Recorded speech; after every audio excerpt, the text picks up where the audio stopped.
Hello and welcome to the Habit Coach Podcast, the bite-sized podcast filled with quick and easy actionable habits. Remember, great habits create that awesome life. I am Ashton Doctor, your habit coach, and today's fun fact of the day has to do with our phones. Did you know that in 2019, the average American checked their phone 91 times a day? That same statistic in 2024 is 352 times a day. That means the person unlocks their phone once every 2 minutes and 43 seconds. Now that is insane.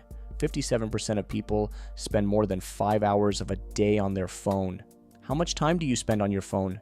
And there is no shame in admitting it. I will tell you that I spend way more than 5 hours a day on my phone. I am a phone addict. It is one of those habits that I just can't seem to stop. And whenever I speak to large audiences, someone always raises their hand and asks about phone addiction, what they can do about it, because they realize that it is clearly ruining their lives. Especially since 71% of Americans spend more time on their phones than with their romantic partners. So clearly, we already are living in the story of Pati, Patni or Wo. Now, having said that, phone addiction is not your fault. Companies spend billions and billions of dollars coming up with ingenious and sneaky ways to keep you addicted to your phone, ways that would make a James Bond villain blush in shame. For the phone companies, we are not customers, we are the product. They are selling us to advertisers, and the more time we spend on the phone, the more addicted we become. I have tried many ways to quit using my phone, and I've identified a new one. This one seems to be working well. Let's first start by identifying where you spend most of your time on the phone. For me, it's on these 3 apps: WhatsApp, Instagram, and YouTube. Being aware about the time spent here is important. You might be playing games as well, but I have deleted all the games from my phone. I don't have any on them anymore. But there used to be a time many years ago when I had over 100 games on my phone. But again, that was a lifetime ago. Now, this habit involves 2 things. The first is to set up your computer for these apps. So I've installed WhatsApp and Instagram on my computer. YouTube, of course, already exists in the browser. With these apps that we use on our phones, the user experience on the computer is actually quite boring, so you will not be checking it often. The computer makes it easy to reply to messages and conversations. So now I started treating WhatsApp the same way like I treat my emails.